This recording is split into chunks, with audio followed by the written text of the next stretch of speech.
So, hello everyone. Welcome to the latest in our In Conversation with series. And I'm delighted to be joined today by composer, arranger, organist, accompanist, conductor, musical director, and teacher, Paul Ayres. Good morning, Paul. Hi, Ben. Hi, everyone. Great to have you with us. And so thanks so much for coming along to talk with us today. And of course, thank you for that amazing arrangement of Always Look on the Bright Side of Life, which we've had so much fun with. I obviously want to talk to you about that today. But first of all, I just wondered, could you just tell us a little bit about yourself? How did you get started in the music business? When I was, I don't know, 8 or 9, I think, for some reason, I really wanted to learn the piano. And I don't know where it came from. Maybe I'd seen it on TV or heard someone play. You know, I wasn't from a family of musicians or anything. So I kind of kept nagging my parents, and eventually they gave in and got a sort of old upright that I think the local church hall was about to throw out. So I started piano lessons. And shortly after that, my friend at school sang in the local church choir, and he said, "Do you want to come and join the choir?" I mean, maybe partly for musical reasons, but it was because we got paid. We got pocket money for singing at weddings. So I thought that sounds good. I've started the piano. And I went along to choir, and I really, really enjoyed it. So I kind of that's how I kind of got into choral music. And then when I couldn't sing treble anymore, I had a very encouraging music director who said, "Well, you play piano, why not try the organ?" So I got into playing the organ, and from that, I mean, I kind of really started off in my teens thinking, being really a piano player and an organ player. But of course, if you play the organ, you're sort of automatically put in front of a choir. So, well, you're the choir director then. So, when I went to university, I got into that kind of world, and I've been doing it ever since. Yeah. So you studied music at Oxford? Yeah, I did a music degree, which was really great, but it was very, very academic, history Mm, and harmony, mm. basically. But the great thing about going there was there was so much music to get involved in that wasn't anything to do with the course, but just there were so many other students that were really up for doing concerts and shows and choir tours and you know presentations of weird contemporary music and anything you wanted to do. So that was a really good start. Brilliant. And just looking through your catalogue, I mean, obviously you've got a huge number of pieces that you've composed yourself. You're also an arranger, and one of the things I've seen on your website is that not only do you like creating sort of popular versions of classics, but also classical versions of popular pieces. Tell us a little bit about that. Yeah, I mean there's such a lot of potential in this um kind of crossover world, because every time you perform a piece of music, whether it's classical or pop, if it's live music, then it's always a new thing, isn't it? You're always making Mm. some decisions about maybe how you're going to vary the tempo or the scoring or anything. So sometimes I'm just sort of seeing how far I can go down that road, and how far you can take a piece of Renaissance choral music and make it sound a bit like an 80s pop anthem, or vice versa. Take a pop tune and then you know take all the kind of the pop sounds out of it, and take all the take the rhythm and vocals in it, and and make it into a fugue in the style of Handel or Bach or something like that. And if the music, what I always think is, if the original musical material's kind of strong, if it's a good song, if it's a good tune, if it's a good chord sequence, if it's a good concept, then it can withstand all these different treatments. Mm. And you're not taking anything away from the original. You're just adding more and more layers of kind of interpretation, but sometimes quite extreme interpretation.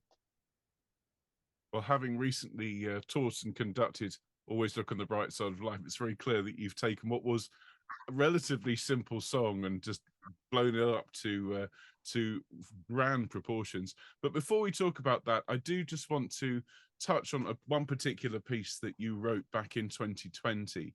Now, many people watching will have encountered this piece because, well, you gave it to the world for free in 2020. It was called "We'll Play Our Part." You tell us a bit about that piece and why you wrote it. Mm. When lockdown started, and maybe other people were in the same kind of position, we didn't know how long it was going to go on for.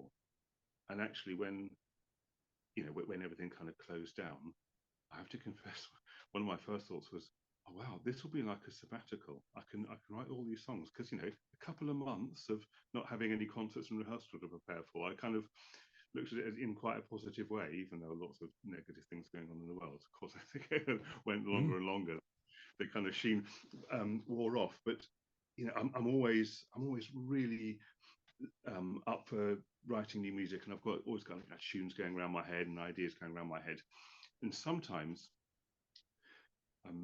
people ask me or commission me to write a song, and that's really great. Sometimes I just write something because I think, hey, this might be a good idea. And there's a third kind of reason that pieces get created, and that's there are kind of competitions and calls for scores. So an organizer will say, we want a piece that's exactly this size and for these kind of musicians. And there was a competition run by a charity that was working in professional theatre, and it was everyone who was acting and working in the West End theatres and professional theatres all over the country was suddenly out of work, and there was a big sort of fundraising thing for them, and they wanted a song that everyone could sing together. So we'll play our part was coming from the idea of playing your part in a play, in a show, your role as an actor, but also everyone's role within society. So I think I wrote it first as like a solo song or a unison song that basically everyone could just sing the tune. So I sent it off to the competition very hopefully, as I always do, and it didn't win, and that doesn't matter. I've got no hard feelings. They had about 900 songs sent in. mm, All these composers and arrangers suddenly with time to write a song, and because most of my work's in the choir world, I thought, well, I'll not just put this song on a shelf. I'll make a choral arrangement of it. And yeah, I was kind of quite surprised with how many choirs wanted to sing it. But it kind of summed up the feelings of the time, I suppose, which is mm, we're suddenly into this uncomfortable environment. We all, and there was such a kind of feeling that people really did want to help each other and kind of mm, assess what how they fitted into their communities, which might be a musical community with a choir or an orchestra. It might be with their neighbours, it might be with their work colleagues, and suddenly having to because we had to communicate in different ways online and find different ways of doing things, it kind of really made us think about how we as individuals fitted into the world. That doesn't mm. sound too highfalutin. No, not at all. And you're talking to Choir of the Earth. We formed as self-isolation choir at that exact moment in lockdown where everything went away. I know exactly what you mean about thinking, actually, this is going to be a great opportunity. My actual thoughts were I can finally clear out the shed. That, But it didn't happen. The shed is still a mess because I formed these online choirs. And here we are now, 3.5 years later, with hundreds of hours of music recorded and performed. But it's still, I think, that initial spark of creativity and community, I think, was at the heart of what we did, and at the heart of that piece that you wrote. And to any of the Choir of the Earth people watching who haven't heard it, do please look it up. It's a really lovely piece. We'll Play Our Part by Paul Ayres. I think it's one for us to do in the future. But really, one of the pieces that we have enjoyed most in the last few years has been your Always Look on the Bright Side of Life. We've done a lot of, I think it's fair to say, quite serious repertoire. Many requiems have been performed by this choir. All of Mahler 8, all recorded in isolation with the instruments as well. Messiah, Elijah, these grand works. There's not really been an awful lot of cheery or even sort of just generally humorous music, which of course you do need in a program. You need an encore, you need something to go at the end after all the serious stuff. So can you tell us a bit about your arrangement? How did it come about?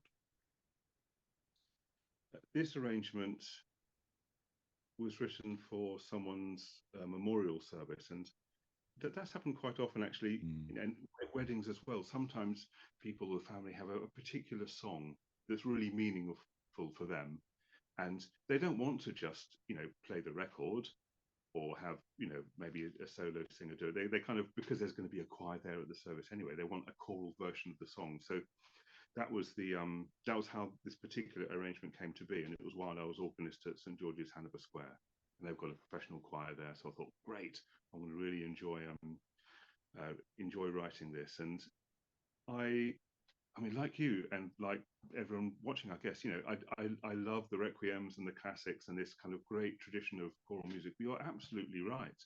It is serious, and there's less music available that kind of you know is almost kind of lighter, because there's plenty of light music, but that's actually sort of this kind of humorous and fun, but is still you know still choral music rather than just a comedy song. So and that's particularly appealed to me, and I think as appealed to choirs as well. 'Cause like you say, it's something for an encore, or something just to kind of balance the diet. And I mean, talk with lots of choirs that I work with. There are so many requiems, so many pieces about what happens at the end of life. There are so few about the beginning of life, aren't there? And the sort of the start of things. Haydn's creation Yeah. and massive life. But it is, and you can kind of see why, because there's choral music is so expressive, and there's so many the religious and liturgical traditions that have many settings and many possibilities as well. So yeah, but it's another angle. I'm glad you're singing it, and I'm glad you're enjoying it. Yeah, no, we're absolutely loving it. I mean, it's one of the pieces I think that has provided a particularly unique challenge for each of the vocal parts that we haven't had to encounter before. But for a start, we need to address the elephant in the room, and that it's the first song we have done where there is a swear word, and not just one swear word. I love the, should we say, subtly implied swear words at the beginning. Other things just make you swear and curse. Shu tu fu ku, coming from just gently round the choir. Very, very nice little touch there. But of course, all the tenors have to sing that rather cheeky word. And I'm not sure I've come across an actual choral arrangement which has a swear in it. And by the way, you mentioned St George's, Hanover Square. We, of course, are dear friends with Richard Gowers, who's the current organist at Hanover Square, and he just recorded the organ for us for our Vivaldi Dixit Dominus project, which we're working on at the moment. So there's a nice little connection there. But I guess the biggest challenge that we've had to face is for the poor old basses in that arrangement of Always Look on the Bright Side of Life, because it's pretty intensive for them, all those different rhythms. How did your basses take to it when you put it in front of them? I well, actually, at the service, I was just at the organ. I wasn't the choir director, so it was one of those nice situations where I could sort of hand over the score, and it was it was someone else's problem to make it work. But yes, I know what you mean. And that's the thing with anything that's kind of based on a pop tune. I mean, the bass part is is really what drives it. And what I've tried to do wherever possible, and I mean sometimes it isn't possible, is actually to give some melodic interest to all the parts. I think there's one bit in Always Look On where the tune kind of migrates through each of the five parts, because otherwise the poor old basses are just going good, and after a while, if I was singing fast, I think, I want to do something else, and the sopranos get the tune, and the altos, just like in a Victorian hymn, just get 2 or 3 notes around the middle fifth. I'm always thinking, if I was an alto, if I were a tenor, would I really enjoy singing this line as well as just hopefully making it sound okay as an overall experience for the audience? Because I think if the singers are really engaged with what they're singing, the performance will be great, or the recording will be great. But absolutely. I think a little bit different from instrumentalists, and I suppose I'm thinking of music that has a lot of drones, like John Tavener and all this kind of minimalist stuff. Fine, if you're a cello player and you just have to keep your thing going for several pages, it's part of the Pachelbel's canon 53 times through that pattern it is for the poor old cellos.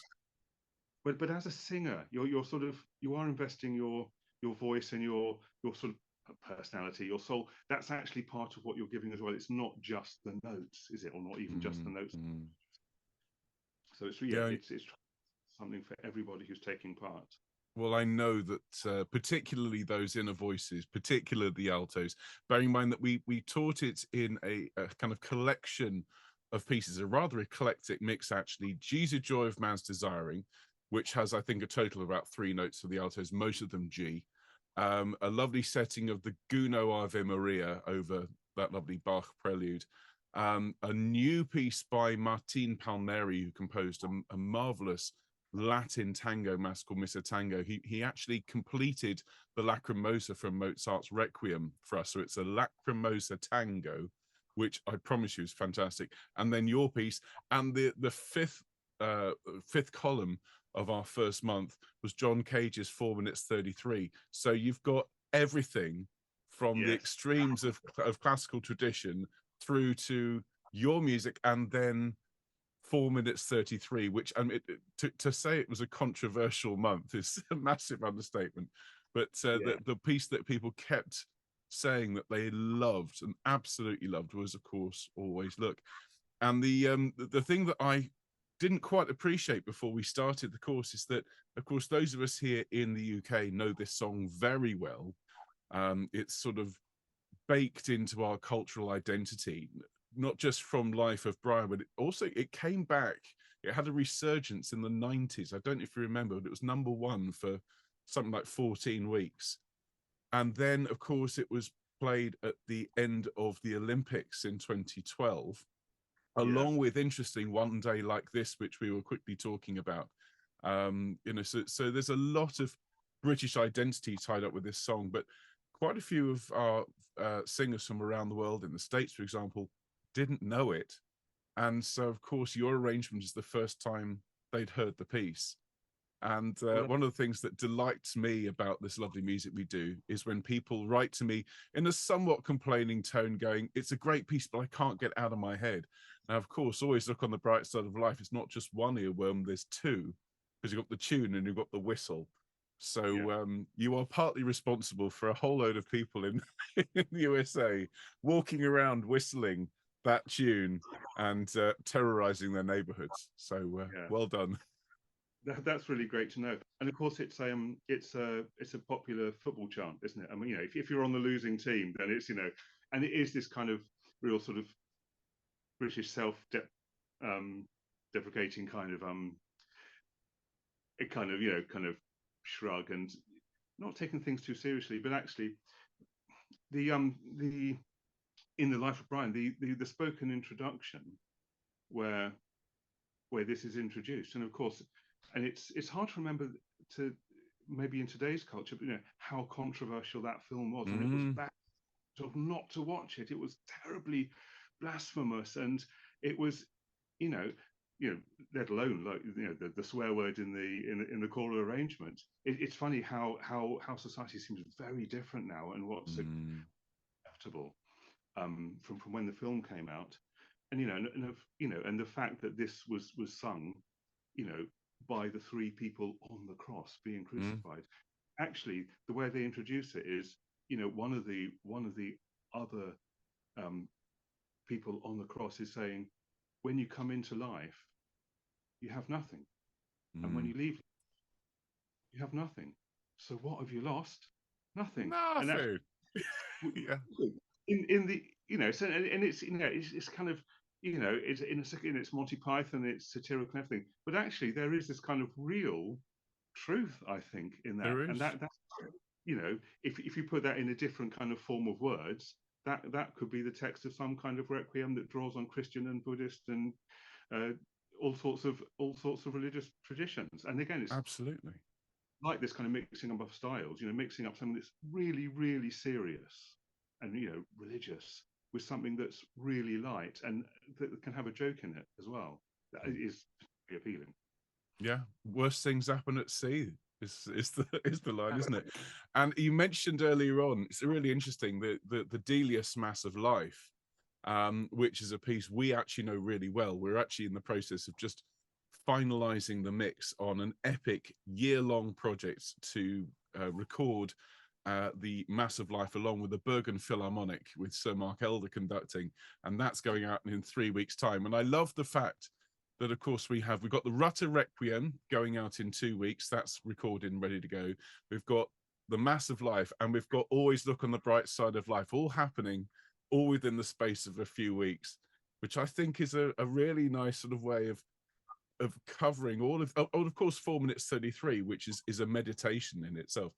All these different ways of looking at life, from the serious choral traditional sense, the Delius, which is much more of a humanist humanist mass. You've got 4 minutes 33, which is just that silent contemplation, and then you've got that. You're right. It's a British approach. It's the self-deprecation. It's also the, well, it has that feeling of the string quartet playing on the Titanic. You know, it's all going wrong, we might as well sing. And that, after all, is why we formed Choir of the Earth back then in 2020. You know, as far as everyone was concerned, the world was coming to an end. We didn't know whether we'd ever get out again. And so what did people do in large numbers? Is they sang. And a huge number of the virtual choirs around the world were started right here in the UK. And I do wonder if there is a link between our approach to, oh, well, it's all gone horribly wrong. Let's link arms virtually and sing together, and this marvelous music. Well, Paul, just very quickly, you've obviously got a huge amount going on. What are you currently working on project wise? I've always got lots of things sort of kind of cooking on the back burner, and you know, which things kind of come to fruition depends on a lot of kind of practical and you know, sort of whether there's an avenue for a certain new piece. But I mean, I'm always creating new arrangements for the choirs that I work with, because you know, I kind of create it specifically for what they need on their stage. We've talked about the Pachelbel canon bass line, haven't we? And I've tried this out a little bit, and you know, I'm certainly not the first person to think of this, but of course, there are so many tunes you can pile on top of the Pachelbel canon, and they all kind of fit, and sometimes they nearly fit, but you can get away with it. So I'm seeing how many Christmas carols can fit over Pachelbel.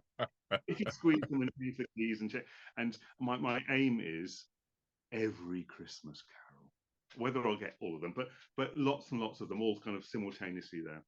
Oh, and fantastic! In the world of sort of lighter songs, I've made a few settings of Brian Bilston poems. And I think Brian Bilston's been very popular in the UK. Again, it's this kind of British, almost sort of slightly Adrian Mole kind of approach. But fortunately, he's happy for me to make a few vocal and choral settings, and then lots of other things that, if and when they happen, I will definitely tell you about them, Ben. Great.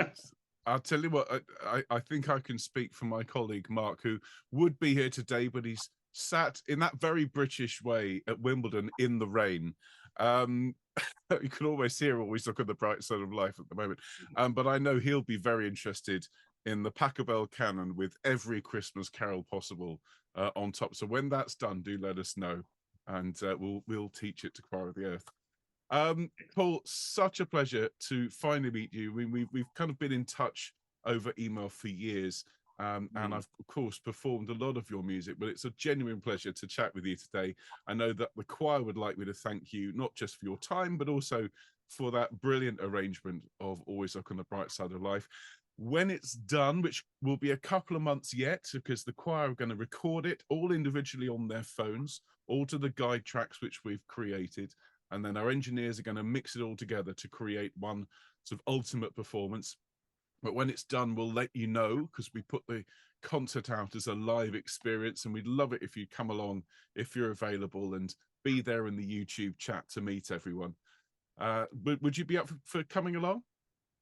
That sounds great. And actually, you know, everything you've described, you know, the kind of mix of John Cage and John Rutter and new music and Bach, I mean, that's absolutely up my street. So I think we're very much got the same kind of approach there.